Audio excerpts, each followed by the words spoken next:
การเนาะตี3 ถึง 5 โมง5 โมงก็ท่านพระครูเพิ่นจะเข้าพระครูอภิวัฒนวิกรมตัวลงก็เข้ามาดำเนินรายการมานั่งนางจากัปออกศรัทธาสาธุชนญาติโยมทั้งหลายเนาะที่อยู่ตั้งบ้านตั้งจองบางท่านบางคนก็ตื่นจื้นขึ้นมาแล้วตั้งแต่ตี 2 ตี 3นะบางคนเพิ่นก็ยังหลับไหลอยู่ก็เป็นธรรมดาเป็นการที่ว่าพักผ่อนสายตาพักผ่อนเวลารับเวลานอนแต่คุณเฒ่าคุณแก่เฮาสวนี่มันตื่นมาแล้วมันก็นอนบ่หลับบางคนก็มาฟังรายการตุลุงทองที่ท่านพระครูสมุวิสุวัตรเปิดฟังกันไปเนาะเป็นคติธรรมศรัทธาได้ฟังกันเนาะ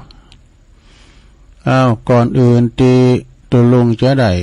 ไปตั้งสถานีวิทยุคืนบุญต่างๆตุลุงก็จะนำไหวพระกันเด้อเพื่อความเป็นสิริเป็นมังกรเป็นมงคลกับตนกับตัวกับขอบกับครัวกับลูกหลานตันเต่าขจัดโพยภัยเสน่ห์จังไรตั้งหลายนี้ห่างไกลแสนโยชน์แสนว่านำปาสิ่งที่เป็นมังกรเข้าคุ้มเข้าโหมาเนาะพร้อมแล้วก็กราบ1กราบ2กราบ3อิมินาสกาเลนะพุทธังอภิปูชยามะอิมินาสกาเลนะธัมมังอภิปูชยามะอิมินาสกาเลนะสังฆังอภิปูชยามะอะระหังสัมมาสัมพุทโธภควาพุทธังภคะวันตังอภิวาเทมิสวากขาโตภควตาธัมโมธัมมังนัมมัสสามิสุปฏิปันโนภควโตสาวกสังโฆสังฆังนะมามินะโมตัสสะภะคะวะโตอะระหะโตสัมมาสัมพุทธัสสะนะโมตัสสะภะคะวะโตอะระหะโตสัมมาสัมพุทธัสสะนะโมตัสสะภะคะวะโตอะระหะโตสัมมาสัมพุทธัสสะอิติปิโสภะคะวะอะระหังสัมมาสัมพุทโธ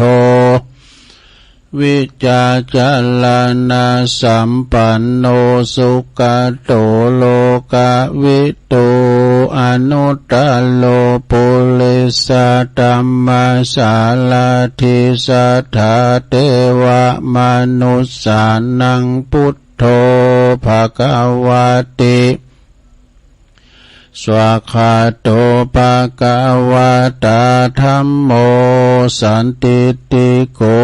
อากาลิโกเอหิปัสสิโกโอปันนะยิโกปัจจตังเวติตาโป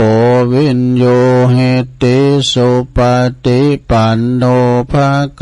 วโตสาวกสังโฆอุจจปฏิปันโนภควโตสาวกสังโฆญายะปฏิปันโนภควโตสาวกสังโฆสามิจิปฏิปันโนภควโตสาวกสังโฆญาติตังจัตตาลิปุริสยุคาเน อัฏฐปุริสปุคลาเอสาภะคะวะโตสาวกสังโฆอะหุนายโยปะหุนายโยตักขินายโยอัญจลิกาลนิโยอนุตตลังปุญญาเขตังโลกัสสติจะยันโตโปติยามุเลสกายามังนันติวัตโนเอวังตวังวิจัยโยโหหิจายสุจายมังกาเลอปัลลาจิตตปันลังเกสีเสปัทวิปุคัลเลอภิเสเกสัพพพุทธานังอากาปโตปัมโมทัตติสุนักตังสุมังกาลังสุปปะตังสุโหติตังสุขันโนสุโมโหโตจะสุยิทังพระมาจาลิสุปัฏกินังกายกัมมังวาจากัมมังปัฏกินังปัฏกินังมโนกัมมังปณิทิเตปัฏกินาปัฏกินานิกัตวานะลาพันตัตเถปัฏกิเนสัพพิติโยวิวัจจันตุสัพพะโลกวินาศตุมาเตภวัตวันตลายโยสุขิติกายุโกภวะอภิวาทานาสีลิสานิจังวุฒาปัจจายโนจัตตาโลธัมมาวาทันติอายุวันโนสุขังปะลังเอาแล้วนอศรัทธาญาติโยมต่างหลายตุลุงก็ปิ้นเก้าปิ้นโหนำสวดมนต์ไปปิ้นตีเรียบร้อยก็ขอคุณพาติตะไหลลัตนะผ่านแผ่วตั้งพาเกี่ยวเจ้าสามประการจงดลบันดาลมาปกป้องคุ้มครองรักษาวัดวาอารามข่วงเกี่ยวตั้งสามมาปกป้องคุ้มครองรักษาครูบาอาจารย์พระสงฆ์องค์สามบาเนนเจ้าเพิ่นอยู่กับวัดกับวาเนาะได้มาเป็นเนื้อนาบุญศรัทธาได้สักการะปูชากราบไหว้ได้มาเผยแผ่สืบทอดพระศาสนาขอให้งอกงามไพบูรณ์ในพระศาสนากันต่อไปพอออกศรัทธาก็เชกเช่นเดียวกันเน้อขอให้มีสุขภาพพลานามัยสมบูรณ์แข็งแรงหน้าแดงแสงกินข้าวลำกินน้ำลงแล้วก็ปิ้นลมโพลมใสของลูกหลานตานเต่ากันต่อไปตุลุงก็ขอปิ้นกำลังอกกำลังใจให้ปอยแม่ที่เดินเหินไปไหนมาไหนบ้านใดก็เอาวิทยุเนี่ยเด้อเป็นกู่เป็นกีมฟังน้ำฟังธรรมคัดเกาชีวิตไปเนาะแล้วก็ตั้งปอบ้านแม่บ้านจะขับรถขี่รถออกคุ้มออกโคไปก็มีสติก่อนสตาร์ทเนี่ยไปกาดไปลีก็ดีข้อนเดินทางเขี่ยวขาดปลอดภัยไปต่างจังหวัดก็ดีเดินทางปลอดภัยทุกตารางกิโลเมตรของการเดินทางเนาะเปิ่นเปิดร้านเปิดโรงกันแล้วเวลาเปิ่นกล้าเปิ่นขายเนาะเปิ่นก็จะได้ไปกาดไปลีกันไปซื้อกาดเนื้อมาขายกาดไต่นี่อันนี้คุณเฮาบ่เดี๋ยวกินกับกาดเนื้อ จะกินหยังก็มันจะมีตีกาดหันโมดนะไปตังสถานีวิทยุในเครือข่ายที่เปิดหับสัญญาณรายการธรรมะชงเวลาตั้งแต่ตี 3 ถึง 5 โมงดังต่อไปนี้เนื้อขอขอบคุณสถานีวิทยุคลื่นพระพุทธศาสนาการศึกษาและวัฒนธรรมของวัดฝายหินตำบลสุดเตปอำเภอเมืองเชียงใหม่ FM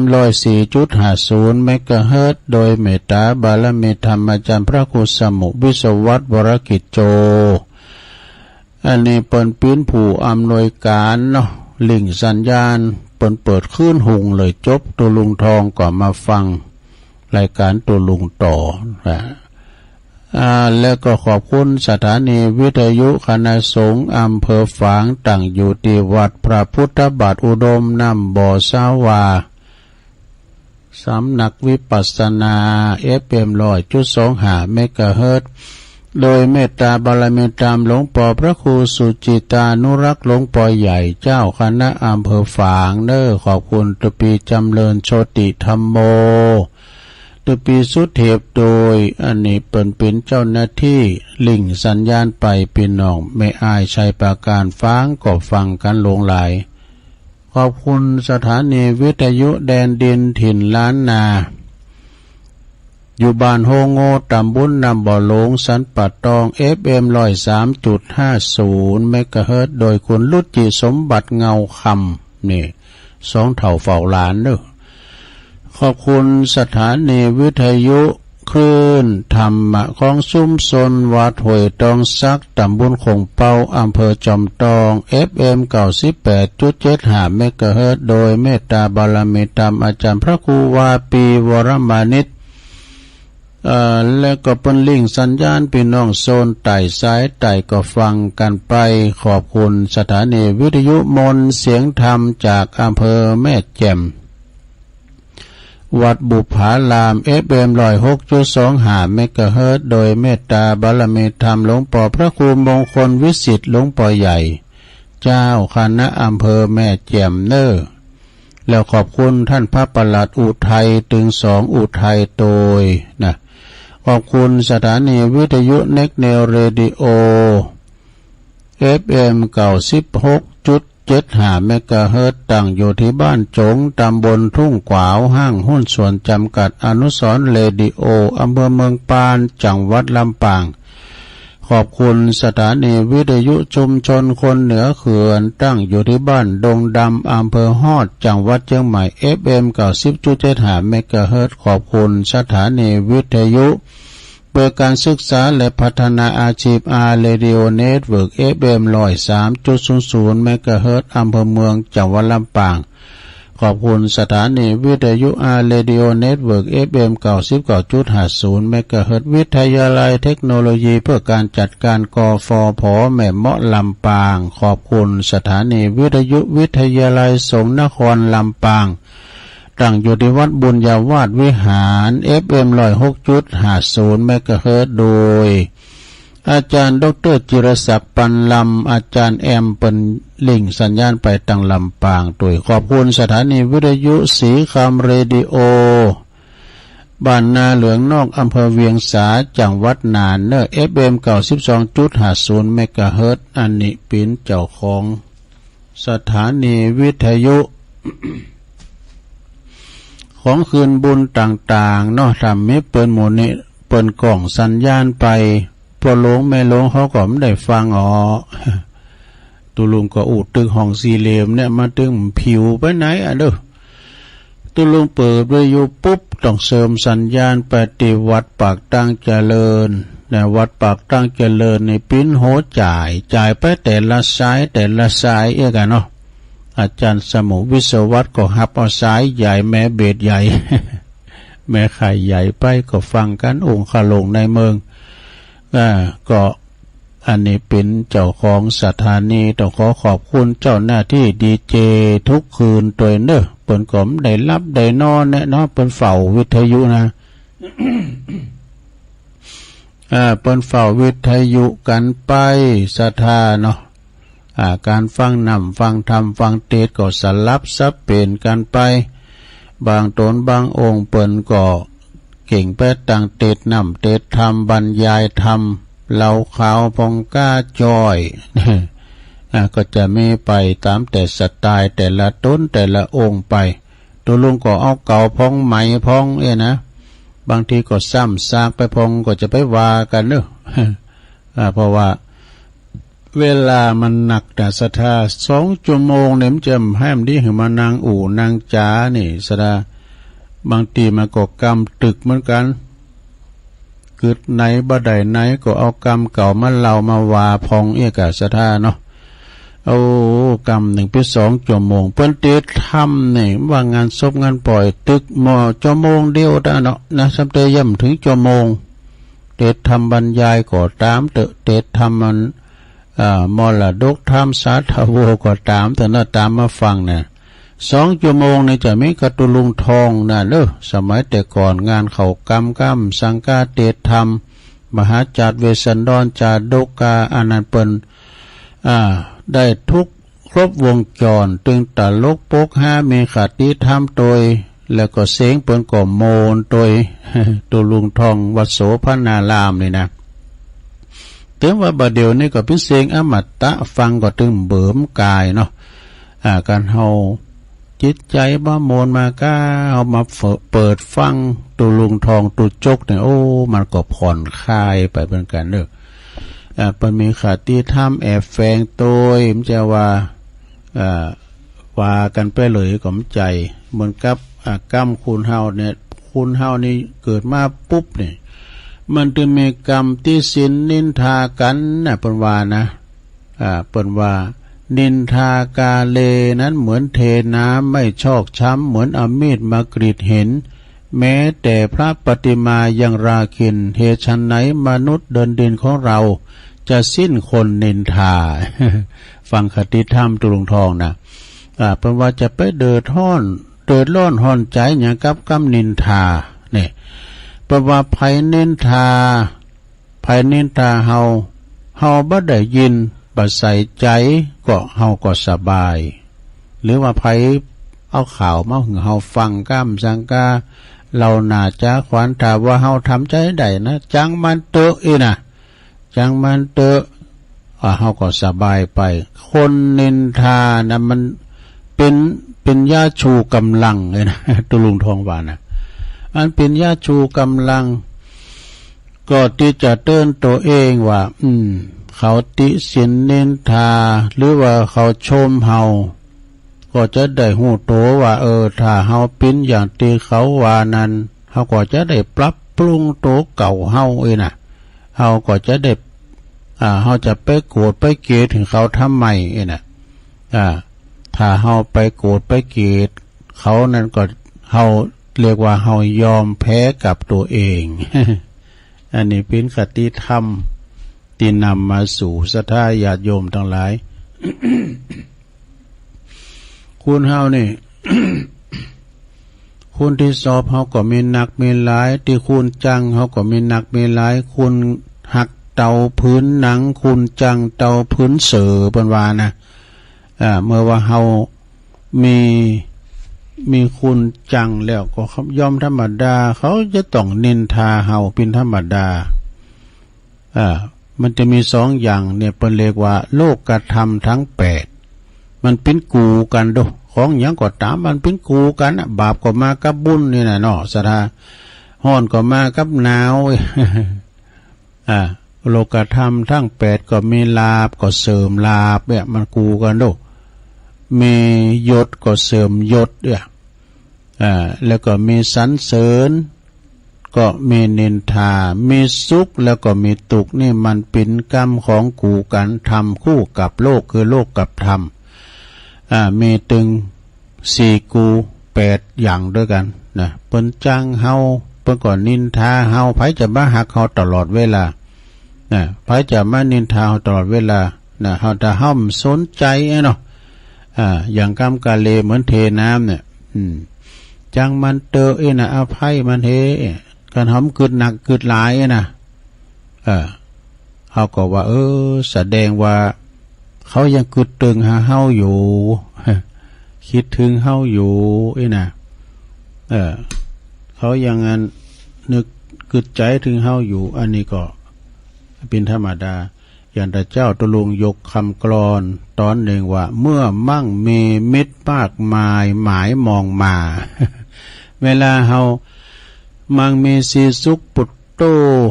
เวลาเฮามังมีตัวกันเป็นตุกเวลาเฮาตุกหายหน้าหายตาไปหมดศรัทธาญาติโยมมันกูกันดู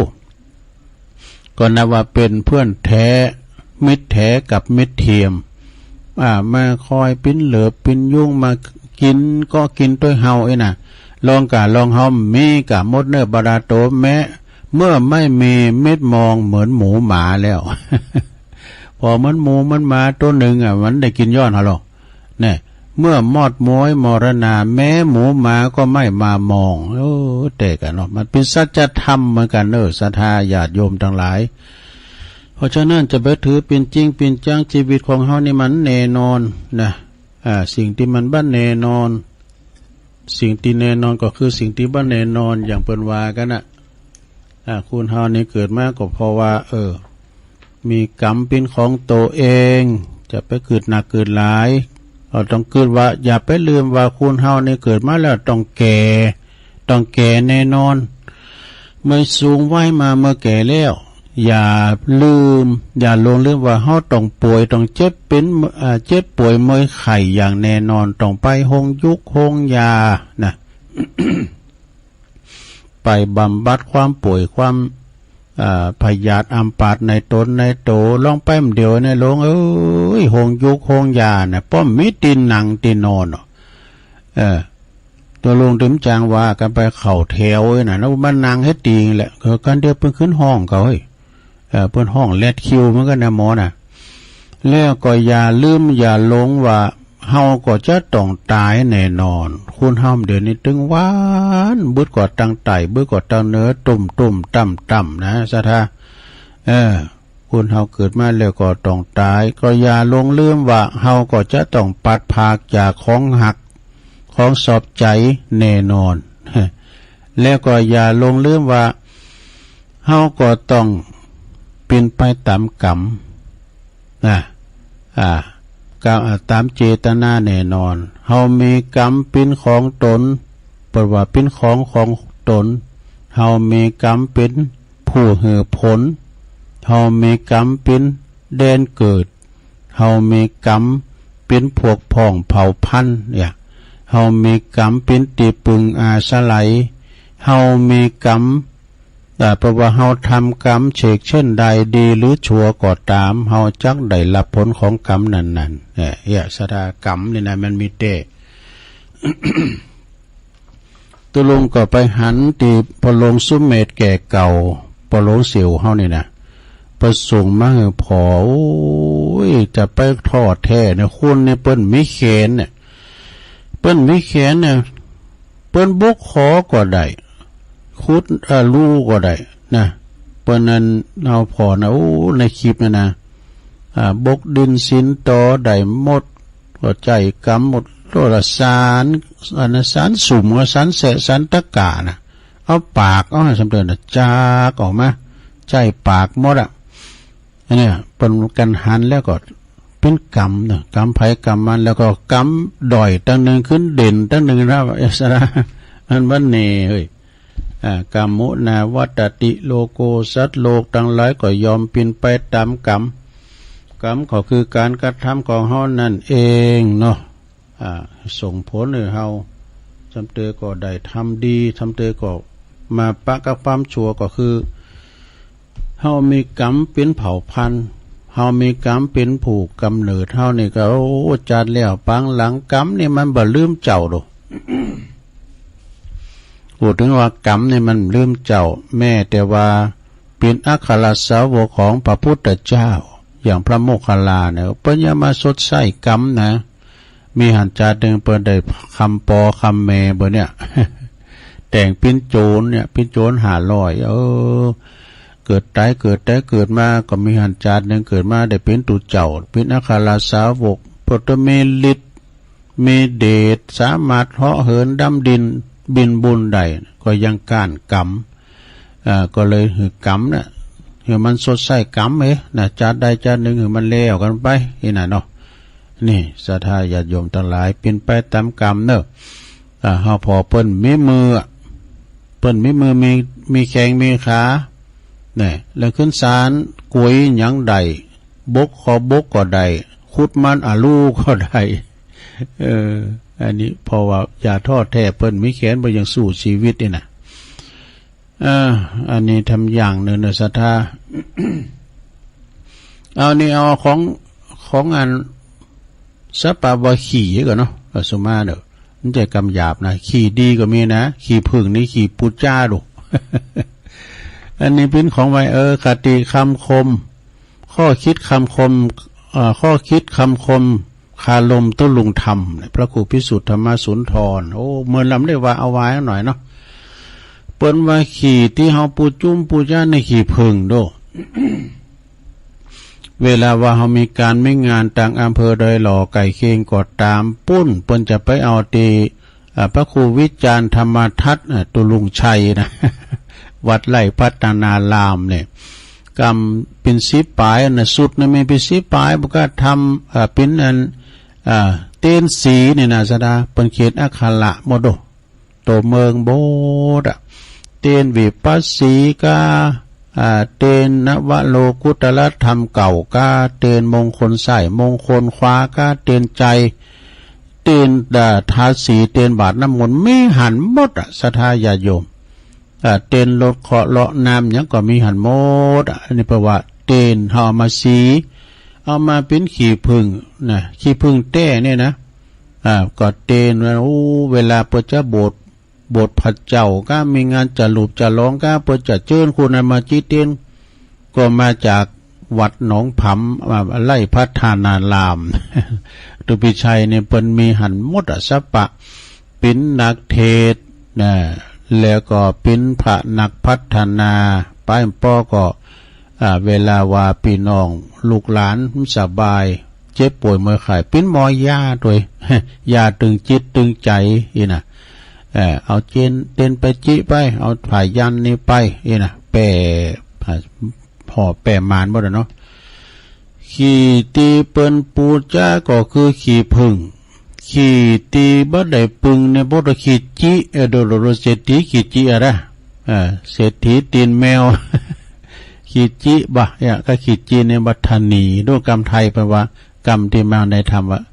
ธนีขี้เหนียวขี่จิแล้วก็ขี่ตำนิเนี่ยเป็นตำนิที่ตายนะเพราะไอ้นี่ขี่ข้านไอ้มอนเลิ่มไอ้น่ะไอ้ที่นอนไอ้มงกระตายเนี่ยเป็นเจ้าว่าตำนิที่เตียนไปอันคุณที่เป็นว่าขี่ที่เป็นตำนิก็คือขี่ข้านคำว่าขี่ข้านนี่มันได้สักลายเนี่ยสถาไผก็ถึงไข่เอาไปตัวเสียได้บ่าเสียได้แหงแข่งปอวาคาปอแบกเปิ้นมีการไม่งานก็บัดโจยเปิ้นลุกมากินแล้วก็มาขี่ในโทรศัพท์ตื่นขามาก็มากินน่ะนอนรับอันนี้ไอ้ขี่ข้านไอ้ม้อนเลิ่มนั่นแหละ มันจะมีบ้านเฮาเมืองเฮาแล้วเนาะขี่ข้านขี่ลิ้นขี่เหล้าอันนี้เปิ้นไข่ครบกันเนาะแล้วก็ขี่บ่ย้อมก้านก็คือขี่แป้จวนตีเนี่ยไปแข่งกองโลงกาแข่งอันนี้กองก้านเจ้ามันก้านบ้า เอากันแล้วกรรมการล้ำเองไปวางกรรมการโอ้โหไม่กูคุณเนี่ยมันก็ฟังมันก็ออกเนาะอย่างบนตีโม้ยน่ะกรรมการโกงเนี่ยไปโกงก็หันกันถึงหมดก็ปนติวยอกเขาว่าเป็นกรรมการโกงไงเนาะมวยมันก่อนมันโมนโนเปิ้นมวยเพีบนี่แหละเปิ้นออกกำลังกันเป็นหมู่เด้อถ้าเวลาถึงวันตีมันละกองเซมันละบันเหนือบันไตกองเซโดกันตีกันเข่าฝ่ายแดงตกไปทางงานมุมนำเงินปุตปอเล่งปีเล่งมันเอาบกอกจด ก่อนในเปิ้นจะขิงไงเนาะอันฝ่ายแดงตกมาทางฝ่ายน้ำเงินก็ไปเล่งเอาบกอกจดมันถึงมีสัปปะนำก่อนและเปิ้นตีในเป็นศิลปะแม่ไม้มวยไทยโลนะป้องกันตัวเปิ้นออกกำลังบ่จะตีเอาสตังค์ มันจะตีเอาเงินเอาทองนะแปลว่าศิลปะแม่ไม้มวยไทยเนาะมวยไทยมรดกไทยมรดกโลกสโลแกนแปลว่ามวยดีเวทีมาตรฐานโคศกเสียงหวานต้องทีมงานของแดงศิวิชัย แล้วมันแปลงนะครับเดี๋ยวได้โอ้พิน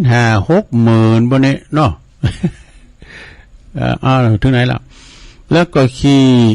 เปิ้นว่าขี่คุณตำนี้ก็คือขี่ขอเนี่ยขี่ที่เปิ้นเดินนี้นะคือขี่ขอ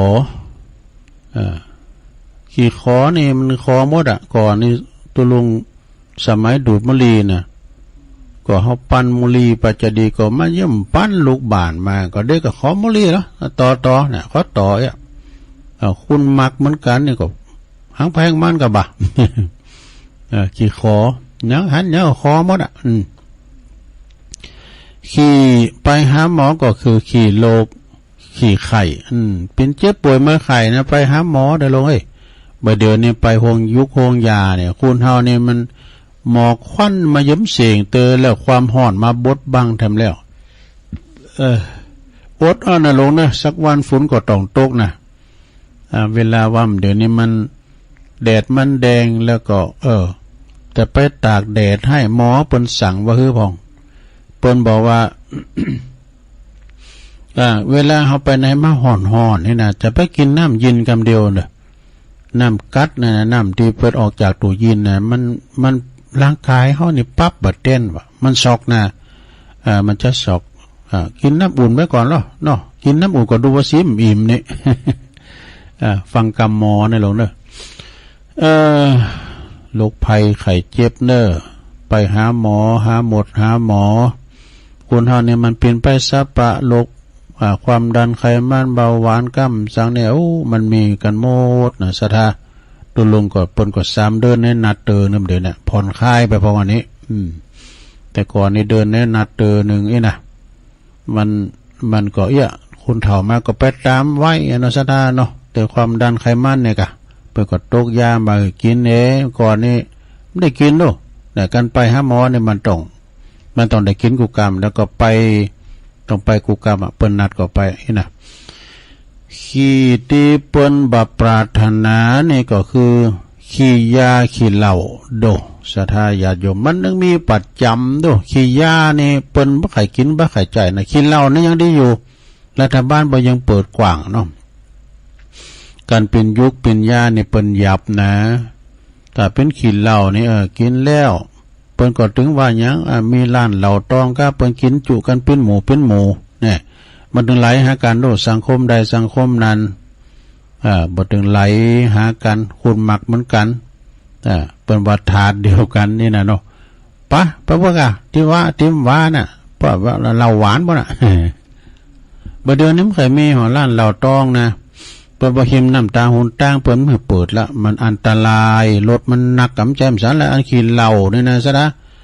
มันเตียวมันจะซื้อดูอย่างตัวลุงทองวาน่ะว่าน่าจะไปจอมเบ็ดมีเยอะว่ะไปซอหาเยอะซอหาเขียดนะก็ป้าได้ยินแอบปิดว่างูน่ะมากราบเขียดว่ะไปรูเอาเขียดจากปากงูอ่ะไปรูเอาเขียดจากปากงูโกงูเกียดว่ะเอาเหล่ามากินหน่อยเนี่ยปุถุทหารมาเนี่ยงูมันนึงไปมันซื้อเอากดลงเพิ่นนี่จางว่าได้กดลงว่างูไปมันซื้อดูเลยไล่ไปจอมเบ็ดสักกำนางกุ่นเต้นอุ่นเดี๋ยวมาแนบบึกก็ซ้ายบึกก็ขวาก็ว่าไผเหลียวพอเป็นว่างูต้มเจ้านะว่ะกาบเขียดมือเห็มตัวว่ะเนี่ยแต่เมื่อนั้นเราไม่เอามาแลกเรางูกาบเขียดมาแลกเราเพราะได้ติดใจนะเนาะตะกี้นี่มกน้ำเหมือนนี่นะขออ้อมสักตองเด้อกาบเขียดมาแลกเราแสกไปหน่อยเนาะขี้ยาขี้เหล้าเนอศรัทธาญาติโยมทั้งหลายนะขี้กินกับข้าวนี่ขี้หยังขี้ปลาขุมปุถุมะนะศรัทธาญาติโยมทั้งหลายของขุมนี่เป็นว่าหวานเป็นลุ่มขุมเป็นยาเพ่งเบิ่งก็เมหรอกนะหวานเป็นลมขมมักเป็นยานะหวานนี่เป็นลุ่มก่อนนี่ยานี่มันจะแต่หวานตลอดดูนะมันก็คุ้มของเฟินพองเนี่ยนะคุ้มขีปลาก็คุ้มเพ่ก็คุ้มพักหอยก็คุ้มพักหินเล็กก็เนี่ยพักขี้โค้งเนี่ยคุ้มซับปะว่าคุ้มนี่หมักหมดเนาะความพร้อมใจมันก่อนนี้หากินมาได้เดี๋ยวมันเถ่าไปย้ำมันกินได้แล้ว ชั้นใดเนาะเพ่จีก็อย่างนั้นคุ้มมันกับเขาก็คือคุ้มปลาขี้ปลาคุ้มนี่อันนี้ดีหน่อยเนาะแล้วก็เปิ้นว่า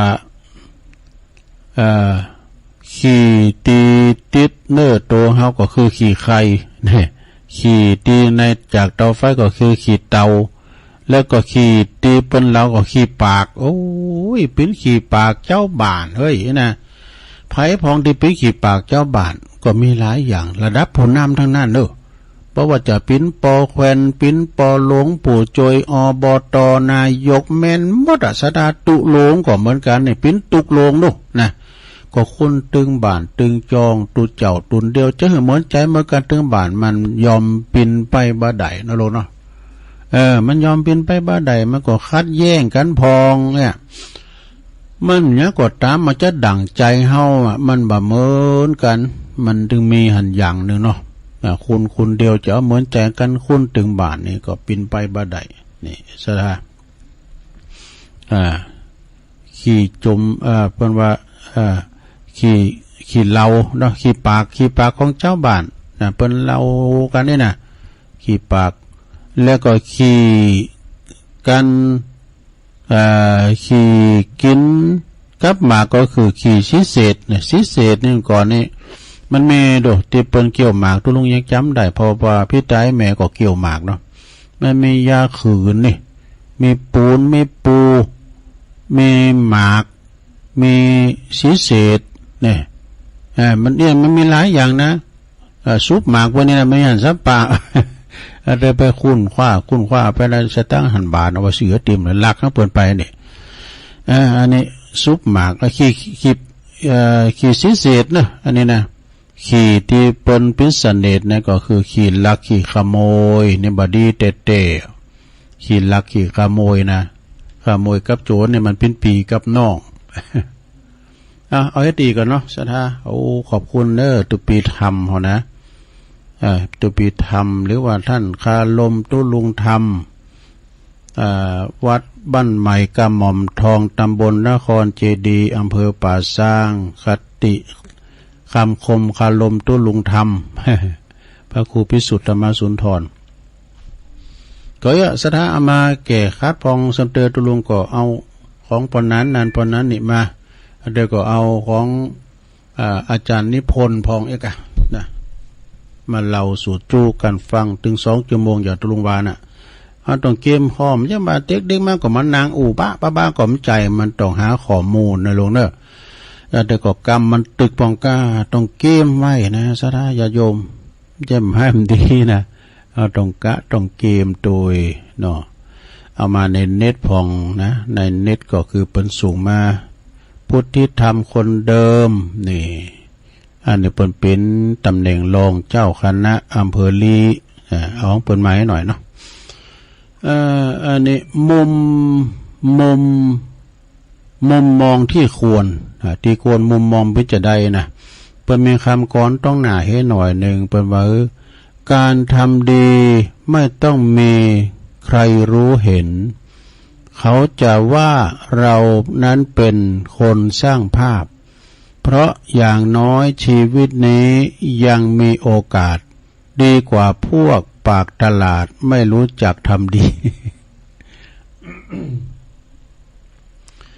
เปิ้นก็ว่าชีวิตทุกชีวิตนี่นะก็ต่างมีวิธีทางชีวิตของแต่ละตนเองมันก็บ่จำเป็นหรอกที่จะทุกชีวิตก็จะต้องมาเดินทางในทางเดียวกันหรือว่าทำในสิ่งที่เหมือนกันน่ะเพราะชีวิตไผก็ชีวิตมันวิธีทางไผก็วิธีทางมันเนอะบ่เกี่ยวกันสักน้อยแต่ถ้าเฮาคิดว่าเฮาจะทำดีแล้วในสิ่งที่เฮาทำนั้นถูกต้องดีงามแล้วมีไผอยากจะมาโลมอุดมการณ์กับเฮาตัวอันนี้ก็โอเค อันนี้ก็โอเคก็ได้อยู่นะเฮาทำดีคุณมาเสริมตัวเองนะเป้าหมายที่เฮาตั้งไว้ก็จะบรรลุผลได้ยิ่งขึ้นนะถ้าว่ามีไผมาโลมในการทำบุญทำคุณงามความดีโลมอุดมการณ์กับเฮาตัวเองนะก็ดีกว่าทำคนเดียวแบบหัวเดียวกะเทียมรีบนี่แบบหัวเดียวกะเทียมรีบเป็นไหนเนอะแต่บางครั้ง นะแต่ในบางครั้งการทำดีของเฮานี่เฮาเกิดว่าดีแล้วเหมาะสมแล้วนั้นมันอาจจะบ่ถูกใจของไผบางคนก็ได้นะมันจะอาจบ่ถูกจิตถูกใจของไผบางรายก็ได้อันนี้ว่าก็เฮาก็ทำหน้าที่ของเฮาต่อไปนะเกิดว่าเฮาทำดีแล้วเพราะว่าเฮาบ่สามารถที่จะทำให้คนทั้งโลกถูกใจได้หมดหรอกแต่กันเนาะถ้ายังได้แล้วก็ยังดีกว่าพวกดีแต่พูดนี่ดีแต่สบประมาทผู้อื่นเนี่ยแต่ตัวเองเนี่ยบ่ทำก็แล้วกันเกิดให้ว่ายังได้แล้วก็ยังมียังงั้นมีได้ทำสิ่งที่ดีๆนะเฮายังได้ทำสิ่งที่ดีๆสร้างคุณประโยชน์ฝากฟังไว้บุญโลกนี่พองนะ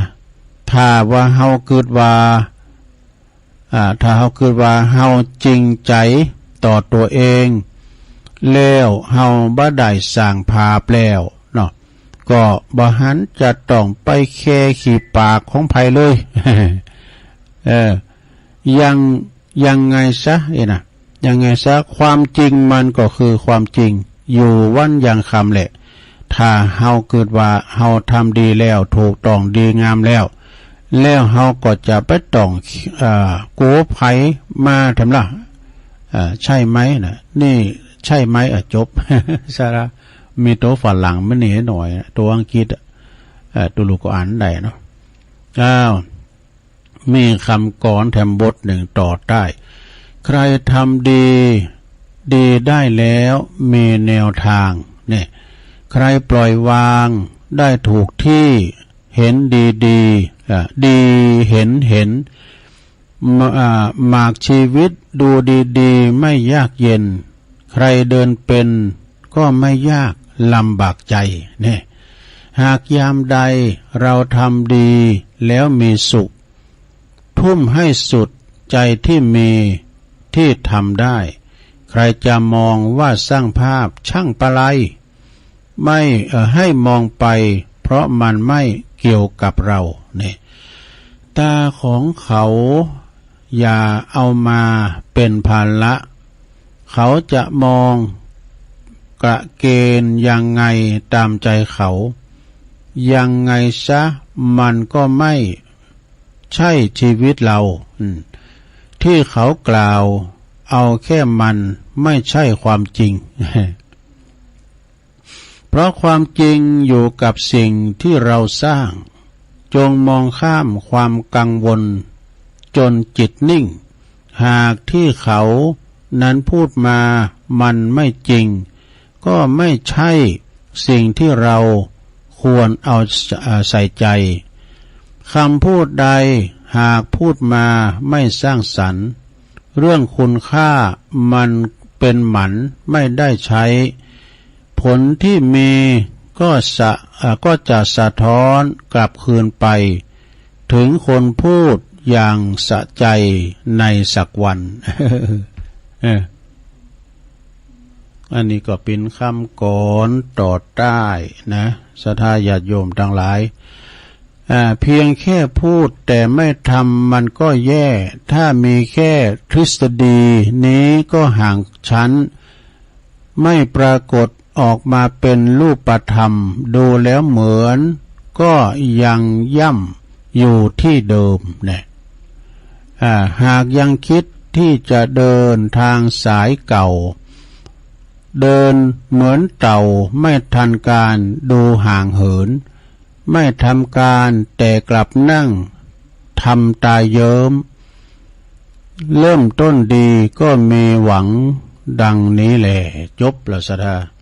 เขียนต่อท้ายว่าขอความสุขความเจริญจงมีแด่ท่านทุกท่านเทินเจริญพร ขอบคุณพุทธิธรรมคนเดิมนะเปิ่นสูงมาเนาะสูงมาหือใดประชาสัมพันธ์ไปศรัทธาญาติโยมทั้งหลายที่ได้ประกาศประชาสัมพันธ์ไปนะใน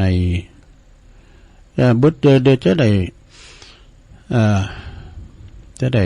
ประกาศข่าวสารกันบุญอยู่เนาะก็เดียวศรัทธาญาติโยมทั้งหลายวันนี้ตุลุงก็น้อมนำเอาพระธรรมเทศนามรดกธรรมปืดเมืองมาผูกนึงเนอะเป็นธรรมอันนี้นะธรรมเลิงอันนี้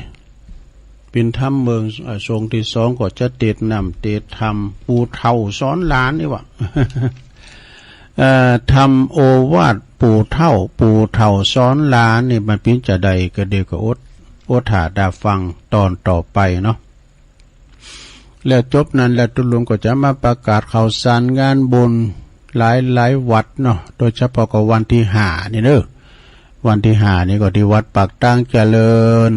ในพระเดชพระคุณพระพรหมเสนาบดี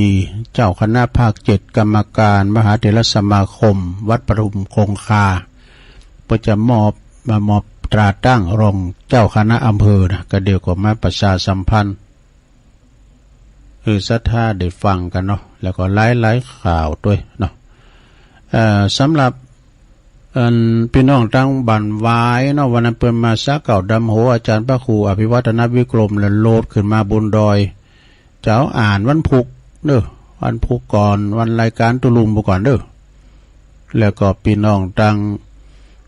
ซักเก่าดำโหมว่านี่ก็มีปอดตานเขาปอดสะอิ่งเขาเนี่ยแม่จันเลื่อนสายเขาก็กระเดียวจะเตะทำให้ฟังเด้อ เป็นเจ้าภาพลมไหมเนาะเอาละตอนนี้ไปตุลุงก็จะหยอบอย่างกินน้ำกินน้องให้กันเนาะฉันน้ำพักเบรกกันเดียวก็เดียวก็มาฟังกันต่อไปเจริญปอน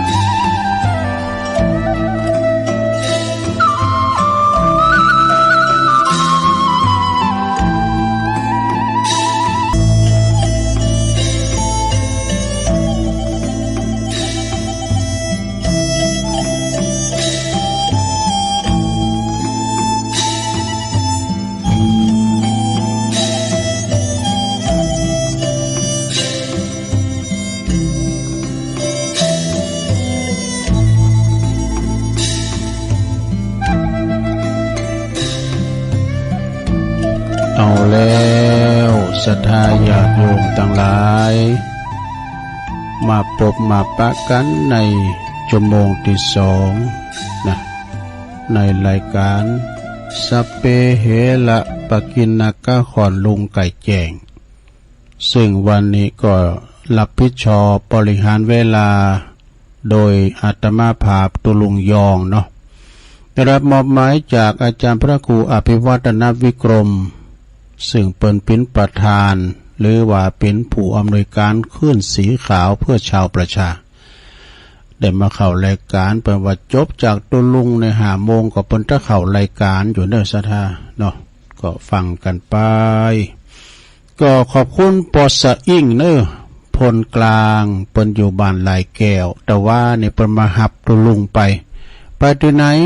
พอดีว่าคณะของเปิ้นนี่เปิ้น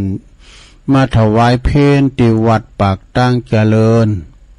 แล้วก็มาสะเก่าดำโหครูบาอาจารย์ต้วยครูบาท่านพระครูสุเมธอาจารย์วรรณชัยพระครูกัลยาณปราโมทพระครูอภิวัฒนวิกรมแล้วก็ต้นโตแห่งตุลุงเมลดก็เลยเขียนลายแบบว่ามันลำบากกับเมลดเนี่ยแม่จานเลื่อนใสขออนุญาตเนอะนะเอาไว้โอกาสหน้าก่อยไปกะปอสะอิ่งเปิ้นก็ขึ้นมาหับไปอยู่ หับไปชันเพนเนาะแล้วก็รับการสุมาการละวะมีลายเนี่ยปอสะอิ่งปอตานบานตุนแก้วปุนโตยเนี่ยปออาดุลปาติคำปอสมคิดเขาปุ่นน่ะพี่น้องตั้งดอยแดนมากันซองกันโหลดกันนะดูแม่จันเลื่อนใสเขาเนี่ยแม่เดือนเพ็ญทิมหวางแม่สาคอนแม่อำมาลาโหหลายเด้อแม่อำมาลาวงแหวนเขาเป็นก็มาพี่น้องก็ที่เฮาฮู้จักก็มีติมฮู้จักดิมได้ตักได้ตายก็สุมาอภัยเด้อก็เดี๋ยวจะเตะธรรมพี่น้องศรัทธาทั้งหลายว่านี่เนาะปิ้นเจ้าภาพรวมกันตุลุงก็เพิ่นก็พอมาเนาะว่ามันจะเอาวันนี้ไปดอกบ่ได้เอาวันบ่ได้เอาหยังไปตุได้เอาทุกอย่างไป ได้เอาถุงยามไปแล้วก็อาจารย์สมหวังก็ไม่ได้เอาไปพอดีจะไปหอมศพเปิ้นเนาะไปเยี่ยมงานศพแม่เจนจีลาเนนโขงเปิ้นเอาศพไว้ที่วัดดอนชัยไปก็อันนั้นก็มันยามันแกหันก็ใส่หัน แต่บุญ2ต่อเด้อก็อันนั้นเนาะอาจารย์เอาเนี่ยตุลุงตัวปีหวังก็แกะซองก็เอาไปหอมต่อนะแต่บุญ2ต่อก็แม่เจนจีลาเนนโค้งนี่เปิ้นก่อนก็เป็นคืนสีขาวเฮาเนี่ยไปที่ไหนก็ไปกินแปดตาลแล้วก็เปิ้นได้เสียแก่ชีวิตไปเปิ้นจะเสียในวันที่3มั้ยกะเนาะจะคืนศพวันที่2เมื่อคืนอาจารย์พระครูอภิวัฒนวิกรมจะไปแสดงธรรมมั้ยกะก็อันนี้ก็เป็นรายการแต่ว่าแล้วไปเดี๋ยวเนี่ยพอสะอิงเขาปอตานเขาปออดุลเขาเดี๋ยวก็ฟังเทศฟังธรรมนะ ฟังฟังธรรมตุลุงจะเทศธรรมให้ฟังเด้อตึงหลงตึงหลายธรรมหยังตุมันเป็นธรรมมรดกธรรมปืนเมืองเนี่ยกะปู่เฒ่าสอนหลานเนี่ย ก็เดี๋ยวขออันปอจานนั้นอายแพ้โป่งมารัตนาธรรมกรรม ฟังธรรมกันได้ลงเด้อเดี๋ยวจะได้ประกาศข่าวสารกันบุญต่อเนาะต่างอกต่างใจฟังธรรมเด้อปู่เฒ่าสอนหลานนะปลอมมาเลยต้นอกแอนภาพต้องเต้นวิมานทองทำอันใดดีตะละตะลองตามกองแห่งนักปราชญ์ผู้ข้าน้อยนาถขออาราธนาธรรมธรรมะธรรมังปัจจังอาราธนังกะโลมาฟังธรรมก็ได้ลงเด้อโอวาทปู่เฒ่าสอนหลานเด้อ นะโมตัสสะภะคะวะโตอะระหะโตสัมมาสัมพุทธัสสะอะปะมะตานามิยันติติสาทะโวดุลาสะโปลิสะทั้งหลายทั้งยิ่งใจน้อยใหญ่ผู้มักไฟเจยบานจึงหือตานข้าวน้ำวัตถุพร่ำปัจจัยสิ้นดวงใส58ได้โคตรแขวดรักษาปาการมากรมเก่าไว้พระเจ้าลวดฟังธรรมจงดาจำแต่ตนติดสืบสนด้วยไปเราจะไขโอกาสตามโอวาทปู่เฒ่าตามโอวาทปู่เฒ่าสอนหลานก็จักบอกเฮลูกหลานสั่งสอนปันจุงปาการมวลหมู่อดทาอยู่ดาฟังบัดนี้แด่เต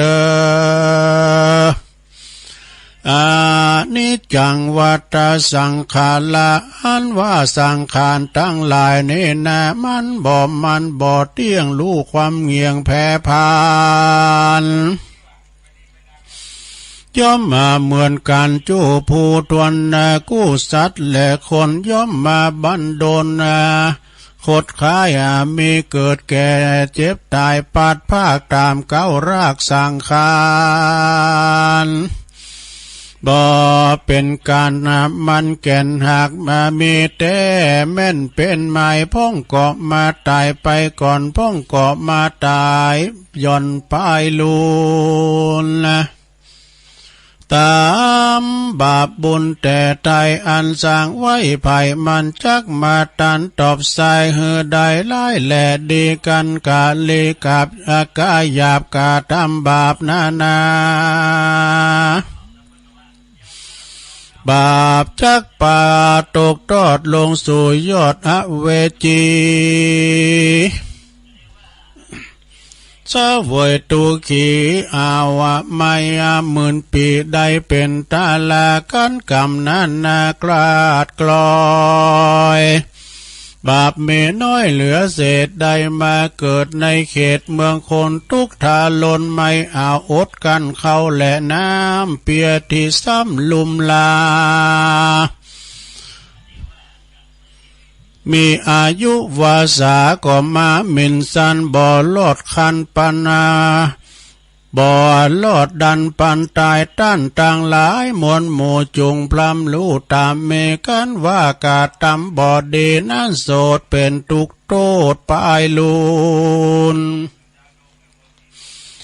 ย้อนบาปกรรมหนุนจากงานลากอันเฮือใดลำบากเครื่องขี้ส่วนกันกาทำดีก่อสร้างเดียสังก่อเมืองคนมีตัวตนก่อสร้างบ่อละห่างสินทำบุญจักนำส่งอยู่เฮือใดไปเกิดอยู่เมืองสวรรค์สุขเนลันจมจื้นนับได้หมื่นปีปลายกันว่าพันภา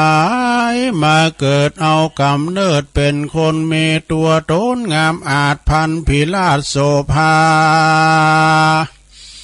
โรกาใหญ่หน่อยก็บ่มาจองหอยเบียนคุยอายุมีเตี้ยงเต้า120 ขวบเข้าเป็นทลา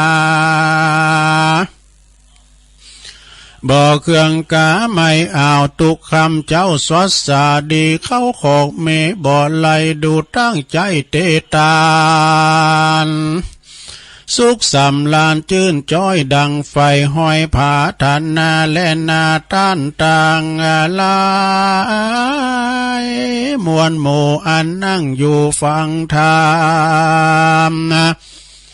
ยัง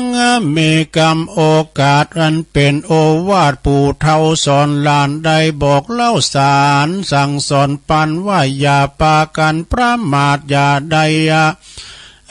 ละเว้นอย่าได้ละสาปามาทละเว้นขาดคำสอนอันพระบวรตีไว้เทศนาไว้บอกเล่าฮือสอนลูกเต่าพุทธาผู้เกิดมาไปหลังว่าฮือละวังเว้นนาลีหลีกเว้นยังตังบ่เขาว่าเส้นกองดีเป็นคนกาลีเอาไม่เปิดบ่อนใหญ่กันพนันเมาวันเล่ากันถึงวันบอกขาดลูกหลานจักประมาทบ่ทำตามแม่นจักห้ามปรามก็บ่ได้กันว่าพ่อแม่ไทยใจเอาใจใส่ตั้งศีลตั้งธรรมยกมือยกยอมมือตามมากราบไหว้พระเจ้ายามเมื่อค่ำมาจักเข้าหลับนอนเรียกร้องเรียกลูกมาสั่งมาสอนบอกขาดตามโอวาทตามพุทธโอวาทสอนมาสอนเฮสักกาสักวัฏฐาเสื้อผ้ากวาดอยากเยื่อห่อเลือนมันตักเตือนเฮกาตามการ ได้สอนลูกหลานแต่เยาว์วัยเพื่อเฮเป็นอุปันเนสัยสืบต่อสร้างสืบก่อแต่น้อยถึงใหญ่จักป่าเฮได้เป็นมงคลเป็นและเป็นคนดีถ้าพ่อแม่บ่ดีแต่เก่าบ่สอนลูกเต้าของตัวเต้าเมามัวซื้อข้าวนมข้าวนมมาตอนมาตอมกลัวลูกหลานพร้อมกันอยากบ่เฮลูกหลานตากแดดและห้ำฝนห้ามบ่เฮได้กาทำการสร้างซักสิ่งกลัวลูกเต้ามิ่งบ่สบายลูกก็เลยกลายเป็นคนสบายเป็นคนลึงงานดานมีแต่อยู่บ้านลับอยู่ถึงวานบ่ลู่ภายผันสร้างก่อสร้างมีแต่อ้างว่าไปเอวบ้านไตบ้านเนื้อลูดกลายเป็นคนเหลือบ่เอาทานเป็นกันพ่อแม่ปากต้านจ่าสอน ก็มาเยะนางงอนโขดไม่ไล่บุบตีพ่อแม่ไทยของตนเยะเป็นคนใบบอดกันเป็นคนบอดรู้ลอดบุญกุลภายเพราะว่าพ่อแม่นั้นบอดดัดนิสัยเมื่อแต่น้อยเรียกว่าหลักลูกบอดถูกทอยบ่ถูกถอยตามกองดีนั่นแหละนาในแถมในยะนึ่งนั้นลาวพ่อแม่เจ้าควรเข้าใจอันเป็นต่างดีงามไปนาเพื่อให้ลูกลาได้เป็นคนดีการด่าตีลูกหลานนั้นเราอาจจะจมซ้ำทุกคำเจ้าแรงง่ายว่ามันยังบอดตายหงตายหาแจ้งจ๋าแจ้งด่าตึงกองดังกองบานกองจองปากก็บอจาสอนม่วนหูดามาหมูลูกลูกตัวเก่าเหือล้อนไม่เอาจิตใจตนจากานงนมีพร่ำพลอมนะเป็นกำบ่ออ่อนน้อมจะวานเหือลูกหลานได้จื่นสัวเขาก็ลวดลิงลู่ไปบ่ไปหาลวดเฮือสองขาพ่อแม่ได้อยู่แก่แต่คนเดียวเต้าเท้าจุ้มหมู่ลูกเต้าไผ่บ่อเลี้ยวแลเลี้ยวเต้าว่าได้เสาะหากินคนเดียวตูกยากอดกันอยากเผาตีนมือกินทุกเครื่องขินบ่ขาดคอบ่เมไผมาเฝ้าพอกอยใจเพราะว่าคนเท่าจังไล่ขี้จมขี้ดาขี้แซมขี้เดือดขี้ดาไผลวดบ่ไหวนามาหากันว่าจะกินสั่งจากก็บ่สะดวกย้อนว่าเท่าปากสวกสะหาวเลยได้วิดว่าวเป่าว่างเลยบ่ได้สร้างการกุศลสร้างบ่มีอันใดหวังไปนาอาณาจักรไปสู่จานฟ้าเมืองบนฟังดุลาปูตุชนตั้งหลายเฮ้ยมวนหมู่ตั้งป้าปูเอาตั้งศรัทธาเท่าแก่เฮือใด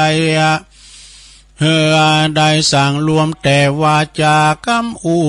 นี่นาเป็นกำปากหลายดีหากสูญการนาจักไข่ปันเก่าจีกวนพิจารณาหือที่แม่นกองธรรมอย่าได้จากำดายอเป็นกำป้อเต่งใจกวนจะไข่ปากม้วนบ่อจากำม้วนหมูมากำปาลาอย่าได้เก่าบ่อไข่กำหาดเฮากาจะแข็งบ่จากำมาเสียดแต่งลูกหลานลูกเต่าจักสอนเขานั้นเราจุงพิจารณากวนใจว่าจะอ่อนอวนคือว่าปากม่วนจาวานจุ้มลูกหลานก็สอบสู่ใจลิงลู่ยินดีกันไขวัตีสัวกลาเขาก็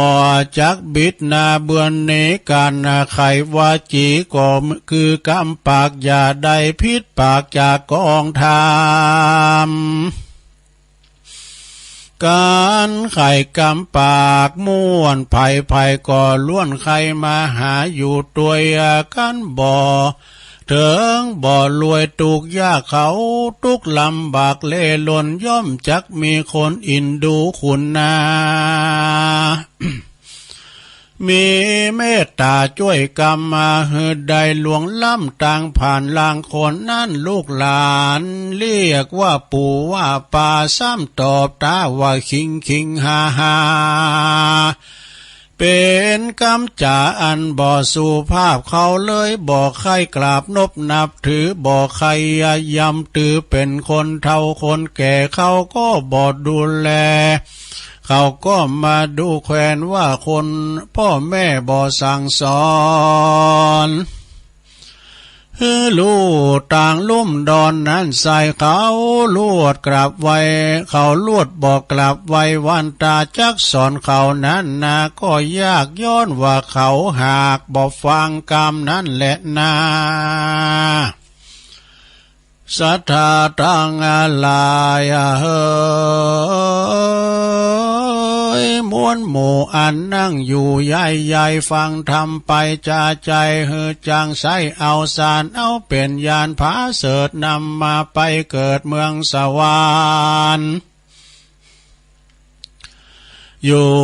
อย่าอูกันอดเอาว่าเยียวว่าเป็นบาปเศร้าติดตัวปามองมัวมืดบอดบ่แจ้งลอดมาหมดสายแป่งใจจื่นจอยตาตวยตามบาทถอยกำตำคบยำจังคบยำมาเตี้ยงมันอย่ากึดสอดดันลายแตงนั่งอยู่กลางเจ้าหมู่อย่าได้กะอย่าได้กึดอยู่แดนไกลเขาว่าดงไผ่ห้อมห้วยหิงเหวลิงจุ้ยพาจากึดหาถึงไล่นาเขากากึดถึงยังเปี้ยซาบุงกวยยะตังเผื่อไทยตัวแอกงอนอย่าเหือใจลิงคอนต่างใดฟังทำไปอย่าติดต่อเพื่อสร้างก่อป่าละเมใดสุขีชาตินี้แล้วก่อชาติหน้าได้เกิดจันฟ้าคงสวรรค์ดังจักไข่ปันกล่าวแทงเพื่อเหือแทงเพื่อเหือที่แจงกรรมสอนอันพระจินนาวรที่ไว้เทศนาวายสอนใจว่าปุกกะละผู้ใดนั้นเรา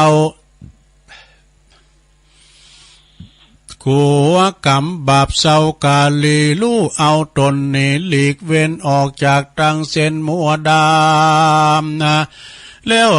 ปั๊มเป่งทำกุญใหญ่เตียวตามไต่กองดีชื่อว่าเป็นปัญญาเมล้ำมาเลิศป่าเกิดเจยบานสุขสำลานจื่นจอยดังไฟห้อยใจไม้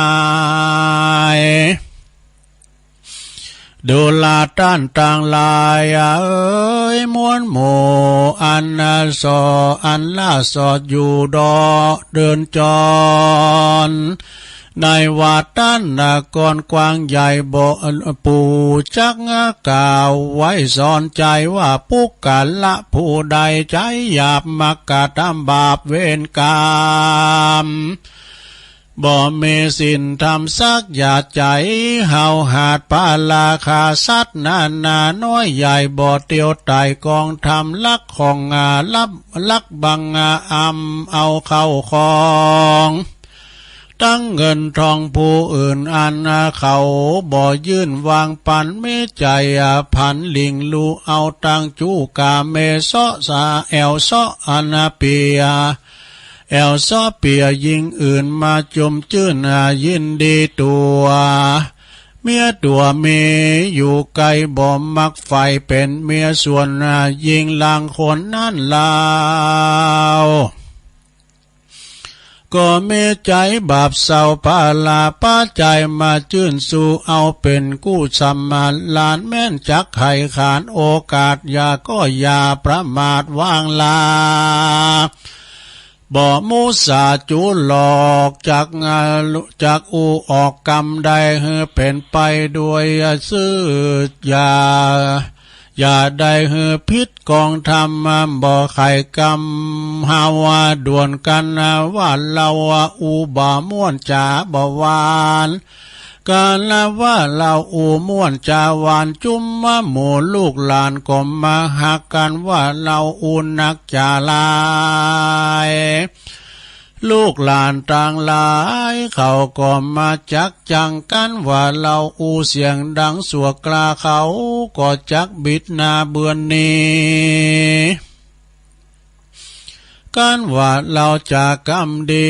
ปากม่วนอูถูกท่วนกองทำก็จักมีคนยำนับถือเอาเป็นลักตือมันแก่น อันนี้หากแม่นกองธรรมมาแลนนาดูลาจุ้มหมู่ลูกหลานต่างลายเฮ้ยมวลหมู่ฟังโอวาทอีปูจักสอนปานจุงปากันจำจื่อไว้เอาเป็นไม้ไตสอนใจแล้วนำไปปฏิบัติตามย้อนว่าเป็นกองงามหลายหลากป่าเหือพ้นจากทุกขีเกิดได้เว้นหนีจากกรรมบาปอันกายหยาบนาบ่ดื่มไอสุราน้ำลาวลูกเกิดลาเล่ายาวว่าไก่ว่าน้ำเมลัยนั่นโสดกินแล้วโทษเมนักหนาคือกายยาไม่เอาตุกโศกเศร้าเครื่องขีบ่เป็นดีสักหยาดคือเสียเงินคำบาทคำแดงพายาดแฝงหลายแหล่ย่อมมาเกิดแก่ตัวมาสาติปัญญามืดบอดบ่แจ้งลอดหมดใส่กึดอันใดก็บ่พดบ่ปองบ่แจ้งส่องกองดีโทษสุรานั้นมีหลายและบ่อาจนำมาแผ่ก้าวไว้หมดเสียงควายจุอันและนาแถมประกาศหนึ่งลาวอีปูจักเล่าสอนปานเถิงกาตังเถิงต่างจักภายพันไปสู่อย่างที่อยู่ตั้งไว้ก็คือคนยิงใจน้อยใหญ่บ่มักบ่เกิดไข้เลงหันยังถึงการผ่านนานม่วนเลนอันเป็นตังเส้นทุกขีอันเป็นการอันว่าการพันนั้นนั่นมีหลายอย่างมีต่างนาก็บ่อาจนำมากล่าวไว้หือเสียงควายจุอันว่าการพนันนั้นโสดย่อมมีโทษหลายประการคือ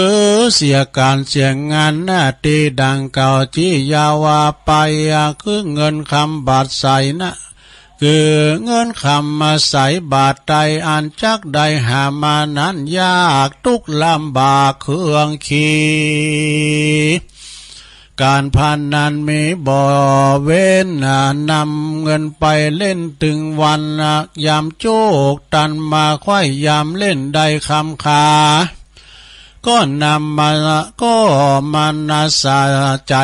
ชื่นปิติตื่นเย็นดีกันว่ายามโชคร้ายหนีเคาะลายเล่นจากควายตังวันเงินคำปันมาบ่อหน่อยก็เสียกว่าจอยบ่อเรือล้อแถมประการหนึ่งนอเจ้าเข้าของเก่าปอมีคือคำสิ่งขี้สายซอยแหวนใส่ก้อยและสั่งวานเงินคำขานบ่อไล่ก็ขายเสียงควายจุอันมีเงินคำปันอ่านหมื่นมีใจชื่นมีใจชื่นเจยบานก็บ่อสำลานก็ไปสำลานในบ่อนเงินคำผ่อนหายโหนป้าใจตนไม่เอาทุกโศกเศร้าเครื่องขีดังบาลีแต่เก่าอันหนักปราชญ์เจ้าเตสันนาว่าอัปปมัตตานะมียันติดังนี้ขายเก่าที่เป็นไตว่าปุกกะละผู้หนึ่งผู้ใดนั่นเราบอกกึดเล่าพิจารณาเต้าลาสาปามาดมีเงินคำบาทคำแดงบ่ยามแยงกึดควายเอาไปใจต่างพิษทำเตียวต่างดำบ่ขาดชื่อว่าประมาทลาสาย่อมจักป่าอ่าวไม่ตุกยากไหลเข็นใจกวนเมกวนเนกไก่เว้นห่างจุงรีบสร้างกองดีมีสินธรรมมีคุณใหญ่จุงปากันไตตัวทำเป็นกองงามผ่าเสดป่าเกิดสวัสดี ได้สุขีชาตินี้และชาติหน้าบ่อยาชาแลนาเนติตังขียาสังวันนาวิเศษจาห้องเหตุธรรมโอวาทปู่เฒ่าสอนหลานก็บังกรมสมเรสเด็จแล้วเท่านี้ก่อนแลสาธุสาธุสาธุเอาจบไปศรัทธาญาติโยมทั้งหลายโอวาทปู่เฒ่าสอนหลานปิ่นมรดกธรรมปื่นเมืองเน้อรับกันไปละกาตุลุงถึงวาแล้วปิ่นธรรมก่อมรับ ก็รับไปปิ่นยังศรัทธาเนาะยังเจ้าอยู่นะมรดกธรรมก็เอาปอนี่ก่อนเนาะปอสะอิงเขาปอตานตุนแก้วเขาปออดุลปาฏิคำปอสมคิดเขาก็ดีพี่น้องดอยแดนมาสะเก่าดำโหกันว่าเนาะแม่จันเลื่อนใสแม่เดือนเพนทิมวางแม่สาคอนเขาแม่อมราวงแหวนโอ้ถึงขนาดตัวลุงจำว่าได้กูคุณ พร้อมถึงขนาดศรัทธาเฮากูโหตัวคุณเนอคืนถึงไหนก็ใจถึงหันเอาปอนนี้ก่อนสัพปิติโยวิวัจจันตุสัพพะโลโกวินาศตุมาเตภวัตวันตรายโยสุขีติคายุโกภวะอภิวาทานาสีลิสานิจังวุตตาปัจจายโนจัตตาโลธรรมาวัตันติอายุวันโนสุขังปะลังเอาแล้วจบลงไปปันป้อนไปวันพุกนี้ก็เป็นรายการตุลุงโดยตรงก็แม่อำพันธ์ยานัดตาลคอเนอร์พี่น้องบ้านวายเปิ้นก็มาว่าเหมือนกันเด้อสะเก่าดำโห มีโยมวิเชียรทองพูนจันทร์ศิลป์บ้านวายมีนายถนอมนางยุพินมูลลังสีอ่ะกะวันผู้ก็จะสอดทำมาตีถึงฟังได้พี่น้องบ้านวายแม่อำพันธ์ประกอบว่าฟังตุอยู่นะแต่บัดโทบัดได้เนาะก็ฟังกันไปเนี่ยสราญาติโยมเนาะวันนี้เป็นวันที่1 พฤษภาคมวันเริ่มต้นแล้วก็เป็นวันแรงงานแห่งชาติโดยเนาะวันแรงงานแห่งชาติโดยแล้วก็เป็นวันศีลโดยเนอศรัทธาวันนี้นะวันพระวันศีลโดยก็ไปวัดไปวากันเนาะสาเข่าจังหันการตามโอกาสเวลากันไปกินไปตานกันว่าไปสาเข่าจังหันไปก็มีภาระหน้าที่เหมือนกันวันภูก็เปิ้นก็จะมาเปิ้นนั้นจะไม่งานเขินศพเสศพไปจุงศพทำแล้วที่บ้านดอยน้อยเปิ้นก็มีงานข่าวดำแต่ขึ้นแล้วก็ปาพาเนนไปสวดไปเตดให้เปิ้นไอ้นาลินเป็นลูกของกรรมการวัดฮะเนี่ยปน้อยคำปน้อยคำไม่ดีนี่เปิ้นก็กล้าขายอยู่ตีนด้อยอ่ะขายข้าวแกงอย่างนี้ก็ขายข้าวกล่องไว้ลูกเปิ้นก็เสียแก่ชีวิตก็จะเขินศพวันผูกคืนในคืนสุดท้ายเนาะเนาะอนิจจังทุกขังอนัตตาศรัทธาญาติโยมทั้งหลายเกิดแก่เจ็บตายเป็นธรรมดาก็ปะปนกันไปคุณเกิดไม่หน่อยหรือคุณตายนั่นเดี๋ยวนะศรัทธาเนาะ ก็ระมัดระวังไว้เกี่ยวกับความห่อนนี่ศรัทธามันห่อนมาถึงวันไผก็เติมไข่ไปไหนอ่ะตัวลงกันสุกอยู่ปื้นโฮงอะไรมันเย็นหน่อยเนาะเติมไข่ไปไหนแต่โดยภาระหน้าที่เปิ้นนิมนต์ก็จำเป็นต้องไปโดยความห่อนยังก็อดเอากันในศรัทธาเนอะอดกันไปอันนี้มาวายหน่อยกันเด้อศรัทธาเวลาตัวลงหนึ่งเปเลยดูโอ้ลึงบุญนิดหน่อยเนาะศรัทธาอันในสงฆ์แห่งการทำบุญก็ควรหู้ไว้เนาะบ่โอบุยอบุญ บุญนี่เป็นสิ่งที่เฮาปรารถนาแต่บางพองก็เสวยมาเสวยตุกบางพองก็มาเสวยบุญเนี่ยบางพองก็มาสั่งบาปสั่งกรรมไม่กัสนะเหมือนกับเฮาหันในคลิปในไลน์อย่างประลงสุเมธแก่เก่าเพิ่นสูงมาเผาน่าอานาถเปิ้นมีแขนนะเหมือนกับมันมีกระแขงขา สารกุยสารซ่าสารเนี้ยก็ใจปากหมดอะบุกขอก็ได้อยู่อะดูขุดมันลู่ยังไงได้หมดอะศรัทธานี่ก็เป็นดอยต้นนึงก็เด่นตั้งนึงได้ เป็นว่าอย่าท้อขนาดคนไม่มีแขนยังสู้ชีวิตนี่นะบุญโดยโทไปหมายถึงการกระทำความดีการทำคุณงามความดีของเฮาเนี่ยนะก็มาจากภาษาบาลีที่ว่าปุญญะเนี่ยปุญญะก็แปลว่าเครื่องชำระจิตใจให้สะอาดใสบริสุทธิ์เนอะนะถ้าเฮามีบุญเป็นบุญนี่นะเป็นบุญในหอมขนเกียรติจะไม่จิตใจพอโลกในแง่ดีนะบาดุบาดาว่าให้ไผเปิ้นติเปิ้นตรายเปิ้นเราหน้าจ้าขวานก็จิตใจนิ่มเตียงมันจิตใจเป็นบุญเป็นกุศลเนาะเปิ้นไปมาหาสู่มีจิตใจแช่มชื่นเบิกบานมองโลกในแง่ดีกันดังนั้นบุญจึงเป็นเคิงเป็นเสมือนเคิงกำจัดสิ่งเศร้าหมองในสิ่งเศร้าหมองสิ่งโมดำในจิตในใจของเฮาที่เฮาเรียกกันว่ากิเลสนี่กิเลสนั่นก็คือว่าคือออกไปจากจิตจากใจเฮาเนาะบุญจะช่วยให้เฮานั้นลดละเลิกความโกรธความโลภความหันแก่โตความที่มีจิตใจขับแคบก็กลายเป็นคนที่มีจิตใจเอื้อเฟื้อเผื่อแผ่อบอ้อมอารี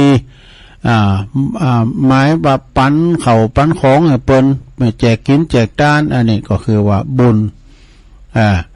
แล้วก็เป็นอันเป็นเหตุเป็นสาเหตุที่ให้เกิดความสุขต่างๆนาเนาะเฮาได้แจกด้านกำสังกายนะถ้าว่าเฮามีใจขับแคบนะมีทันนีกิจินี่ก็ทำเฮาจิตใจเฮาเนี่ยทุกต่างๆนาแล้วก็ช่วยให้สังคมกว้างแต่ถ้าเฮามีจิตใจกว้างขวางก็ช่วยให้เป็นอิสระพร้อมที่จะกล่าวสู่การทำคุณงามความดีเป็นขั้นต่อไปในขั้นต่อไปนี่ศรัทธาแล้วเปิ้นก็ว่าการช่วยเหลือ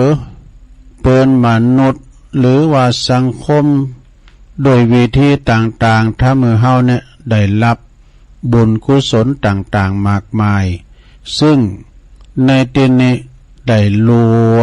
วมเนาะสิ่งอานิสงส์ต่างๆที่เฮาได้ทำบุญในรูปแบบต่างๆให้ฮู้ไว้แต่ว่าอย่างได้ก็ตามเนาะการทำบุญก็ควรทำโดยจิตใจที่ต้องการทำบุญจริงๆเนี่ยมันจะว่าทำบุญเอาหน้าบ่หวังผลตอบแทนใดๆเนื่อจึงจะเกิดอานิสงส์อย่างแท้จริงนี่อันนี้เรื่องบุญเนาะบุญปุญญะก็คือบุญเอาไว้ให้เราอีกก่อนสาธญาโยมก็เอาบุญกิริยาวัตถุถึง10อย่างก็มาว่าวันหน้าวันตากันต่อไปเนาะสาธตุลุงเขาประกาศข่าวสารงานบุญเนอะอันนี้เป็นงานนี้เป็นมาหีบเนาะงานนี้เปิ้นก็มาหีบเหมือนกันวันที่5นี่แล้วนะสถาเปิ้นก็ว่าคณะสงฆ์และก็ข้าราชการกำนันผู้ใหญ่บ้านศรัทธาประชาชนทั่วไปในอำเภอดอยหล่อเฮานี่นะเปิ้นจะได้มาทำถวายการต้อนรับพระเดชพระคุณท่านเจ้าคุณพระพรหมเสนาบดีกรรมการมหาเถรสมาคมเจ้าคณะภาค7นะเปิ้นจะได้มอบได้เมื่อในการมอบคำสั่งแต่งตั้งเนี่ยมอบคำสั่งแต่งตั้งรองเจ้าคณะอำเภอดอยหล่อแก่พระครูอภิวัตนวิกรมเด้อเจ้าอาวาสวัดปากตั้งเจริญแล้วก็เป็นเลขาเจ้าคณะอำเภอดอยหล่อโดยในวันอาทิตย์ที่5 พฤษภาคมพ.ศ. 2567เวลา 9:09 นาทีนี่อันนี้นะสาธญาโยมอันนี้ก็ถึงคณะสัทธาหอทั้งหลายเจ้าขาทั้งหลายนี่ถึงภายในถึงภายนอกเด้อจะได้มาโลมโตกันเนาะสัทธาญาติโยมกำหนดการก็มีอย่างอี้เนาะกำหนดการพิธีถวายการต้อนรับพระเดชพระคุณ พระพรหมเสนาบดีเจ้าคณะภาค7กรรมการมหาเถรสมาคมเนื่องในโอกาสมอบตราตั้งรองเจ้าคณะอำเภอดอยหล่อแก่ท่านพระครูอภิวัฒนวิกรมเจ้าอาวาสวัดปากตั้งเจริญเลขานุการเจ้าคณะอำเภอดอยหล่อในวันที่5เป็นวันติดโดยวันที่5พฤษภาคม2567ก็เวลา9:29 นาทีณที่วัดปากตั้งเจริญตำบลดอยหล่ออำเภอดอยหล่อจังหวัดเชียงใหม่ก็เวลาก็8:30 8:00 นเนี่ย30 นคือ8:30คณะสงฆ์แล้วก็ส่วนราชการสถาประชาชนพร้อมกันณสถานตีณสถานพิธีแล้วก็เวลา8:49 นาทีคณะสงฆ์แล้วก็คณะศรัทธาญาติโยมก็จะได้ตั้งแถวต้อนรับพระเดชพระคุณพระพรหมเสนาบดีเจ้าคณะภาค7เจ้ากรรมการมหาเถรสมาคมวัดประทุมคงคาราชวรวิหารเวลา9:19นี่ก็พระพรหมพระเดชพระคุณท่านเจ้าคุณพระพรหมเสนาบดีเจ้าคณะภาค7กรรมการมหาเถรสมาคมวัดประทุมคงคาราชวรวิหารถึงสถานบริเวณพิธีแล้วก็เดินทางเข้าสู่ศาลาการประเรียนพระพรหมเสนาบดีเจ้าคณะภาค7กรรมการมหาเถรสมาคมก็จะได้จุด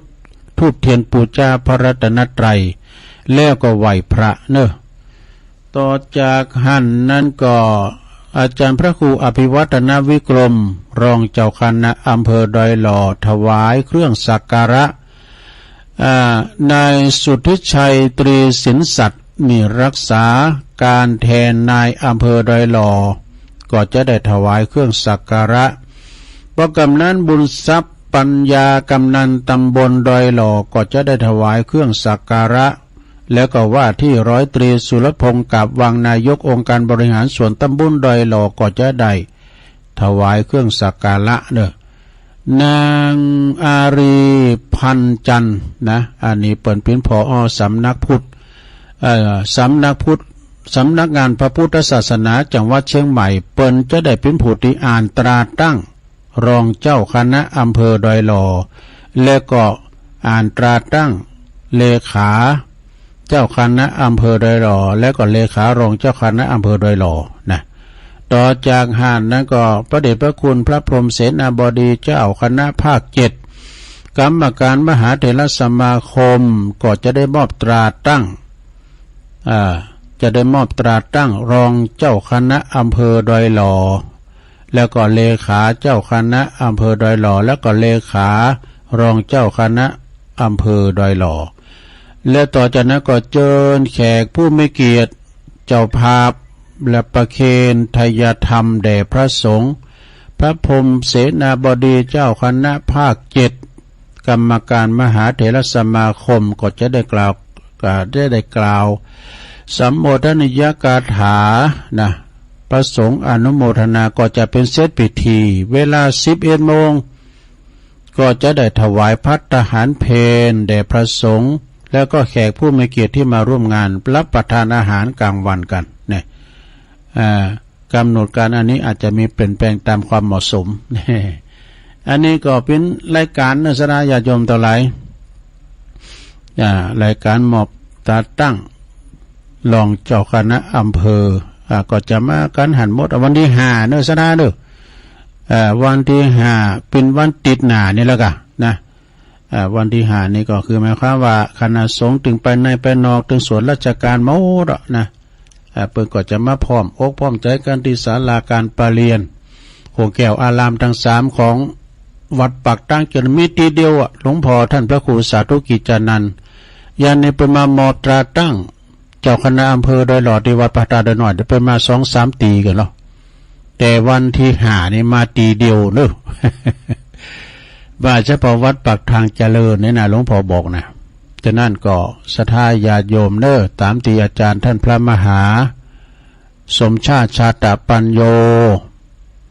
เปิ้นได้ประกาศและจื่อและนามไผที่จะมาแสดงมุทิตาจิตจะมาเปิดห้องตาลก็ดี จะมาพลอยยินดีจะมาแสดงน้ำจิตน้ำใจมาปิ้นเจ้าภาพกระเช้าผลไม้จุดละ300ได้ยินท่านมหาวานะเดี๋ยวก็มีอาจารย์ท่านพระมหานพดลสุวรรณเมธีเจ้าคณะอำเภอวังเหนือวัดบรรพตสถิตนี่ก็ห้อมมาแล้ว5,000แล้วก็ห้อมมุติตาแถม10,000 บาทดูเป็นยืนมาแล้ว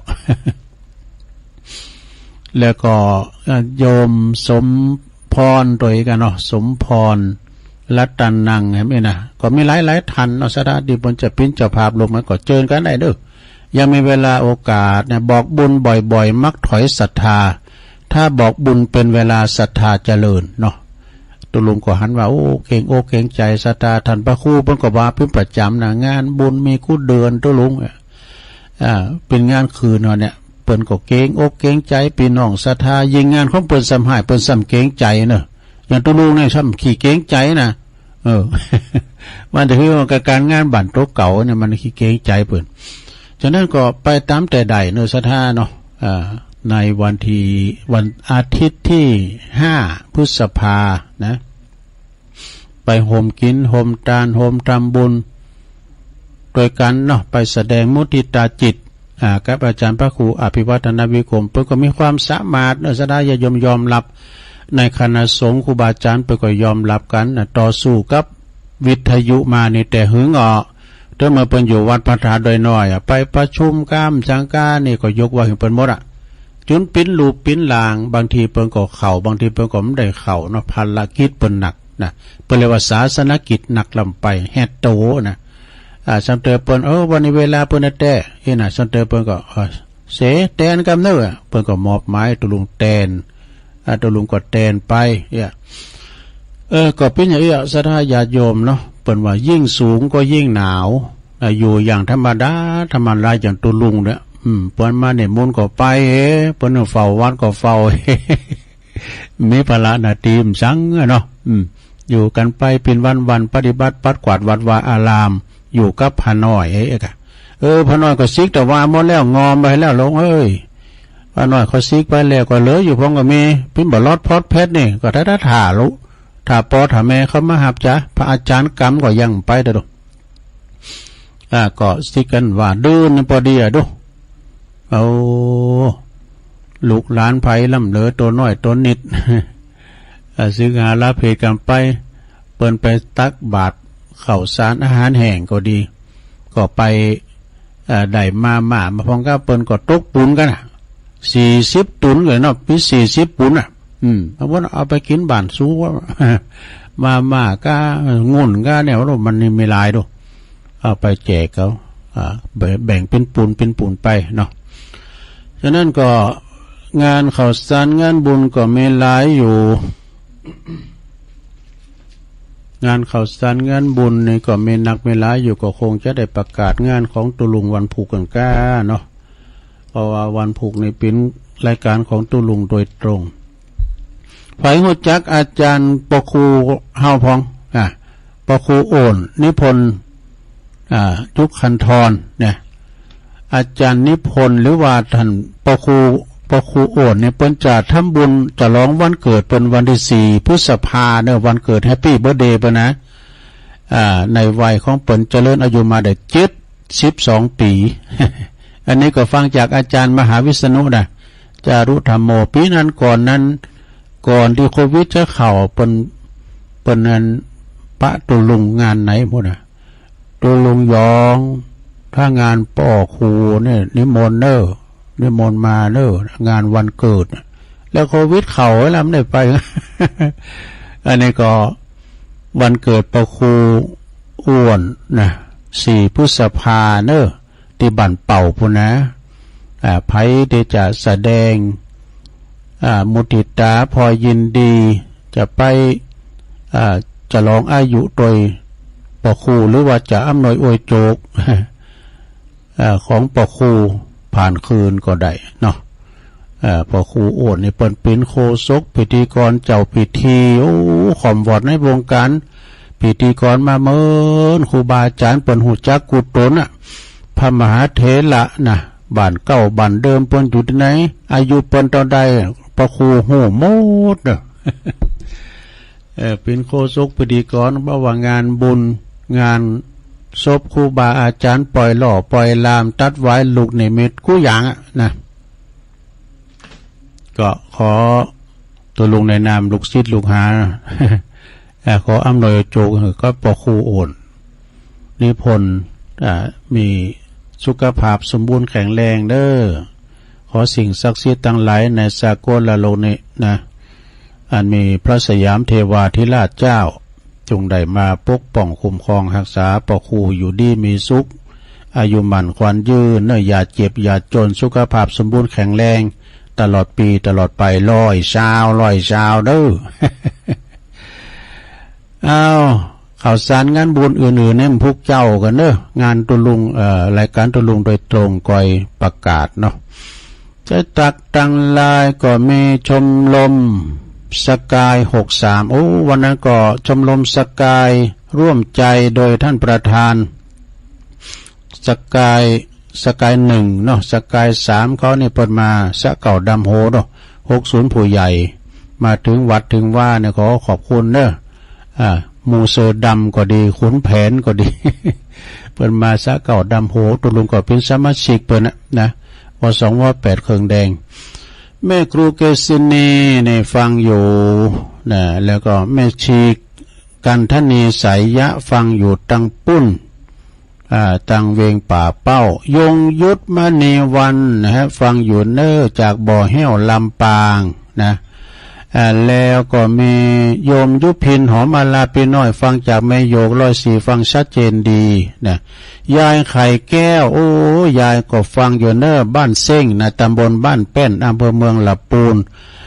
ฟังอยู่นะเจ้าตุลุงนะโยมกันหาสีเพชรโอ้เป็นแปลงเฮือนใหม่แล้วเนาะเจริญพรขอบคุณเด้อ ฟัง98ชัดเจนดีแม่สุทัศน์ดีมูลอันนี้ก็แม่วางเนาะฟังอยู่แม่เดือนเพ็ญทิมวางว่าเพิ่นก็เอาอันมะขามวันเอา0กับน้ำตาลกับเกลือละลำบ่โตเอาไปในรถกันกินก็แก่ไขรับด้วย